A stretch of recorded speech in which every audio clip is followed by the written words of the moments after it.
Hey everyone, welcome to another Muddy Reviews. Today I'm going to be going over a Krydex padded 2-point sling. So just put this straight out. I guess the elephant in the room. This is absolutely a copy of the Pharaoh slingster. I can't speak on how good of a copy it is because I don't have a Pharaoh and I haven't had a Pharaoh slingster. But let's just jump right into this thing. So I got this in about three days ago, and all I've done is pull it out of the bag. So when you get this, it comes in this nice little Krydex bag. As always, it's got this fancy little Krydex logo on the bag. Tells you don't let kids play with the bag. So, I mean, go, whatever. Very nice to Krydex. When you get the sling in, it's got some nice little packaging on there. A little Krydex gear. Telling you how, thanks for choosing Krydex. Please email them if you have any questions about the product. It's got a little QR code here. It's kind of cool. Tells you they're tactical gear experts. And gives you Krydex.com, so whatever. Right away, first thing I noticed on the sling pull, little, like the length of pull here, you've got a little Krydex logo on there. That's kind of nice. So that means they've got a bunch of these made with their logo screen printed on them. These are pretty cool. I've used these myself on a few different slings I've made. I really like using these. If I remember correctly, these were originally on like Aliexpress. It was part of their like adjuster, or as a either late model Aliexpress or the original Molly system packs. I can't remember which. Yeah, but these are pretty cool. I do like these. You know, you pull this, slides it out. Then when you need it, pull it back, slides it in. Very simple, very easy to use. The pad itself is not terribly padded. It's actually quite thin of a pad. I can't speak on the slingster. I don't know if the slingster is just as thin of a pad, but I'm going to err on the side of assumption and say it probably is. A lot like the Pharaoh, it's a 1-inch webbing sling, and then it passes through the pad. And if it's anything like the Pharaoh as far as the direct copy, that means you should be able to remove this and make the 1-inch sling by itself a standalone without the pad. I don't need to do that because I've got my own 1-inch sling that I made myself a long time ago. And yeah, so I'm going to bring this up here just to kind of show you a difference in the webbing. So this Krydex webbing is a little different than this webbing. So this is my sling I made. This is standard Ranger Green mil-spec webbing. And this Krydex webbing is it's a little rougher. It's a little thicker. It's stiffer webbing.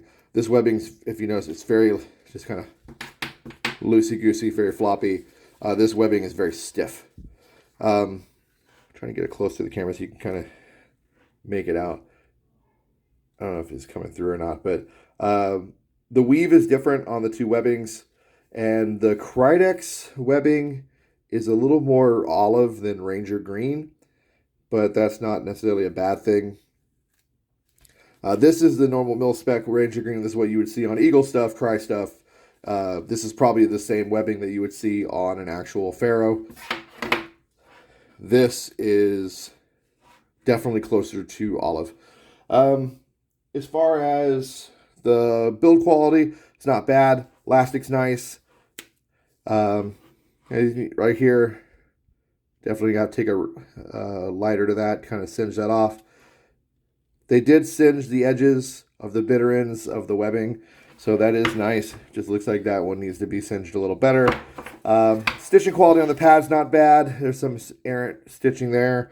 I'll definitely have to singe that, but overall it doesn't look bad. You got the Krydex logo here. The plastic elements, the furniture, the tri-glides, they don't look too bad. They're kind of bulky. They're a little thicker, a little bulkier than a little smaller actually in diameter than the ITWs. That's what I'm using here is ITW foliage tri-glides on mine. This is the one that's on the Krydex here on the left. As you can see, they're a little thicker, a little bulkier, but not too bad. They're more of an olive, which I actually kind of like. It's closer to an olive, almost like an adaptive green. And I would love to run adaptive green ITW buckles and webbing tri-glides on my sling one day if I can get some in stock.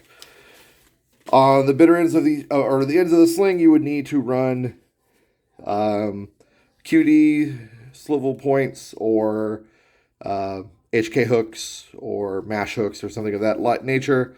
I'm going to be running QD swivels and Magpul ones in particular. I'll actually be doing a review of the Magpul QDs here pretty soon, because that's the one I've been using for a few months now and I really like them. All in all, I would say for the money, this is a pretty good sling. Build quality is pretty good. I haven't used it yet on a weapon, so I can't say how well it'll last over time, but I can't imagine it being too terrible. I've used some pretty garbage slings, and they've held up, so this probably will hold up just fine. Yeah, for the money, I'm really pleased. I'm actually pretty surprised. I thought it was going to be a lot worse than it is, and I'm looking forward to putting it on the Arcturus and running it around and giving it a whirl and giving it a good run. So, as always, with a lot of these type of items, this is just an initial feeling, initial thought, and I will do follow-ups in the future. I'll let you guys know if it turned out to actually hold up to my initial expectations, or if it turned out to suck, or if it somewhere in between. If you're on the fence about one of these Krydex slings, then this video helped. I hope it did. If you have any questions, please leave me a comment, and I will try to answer those questions. And yeah, thanks for watching. I appreciate it. Take care, y'all. See you in the next one.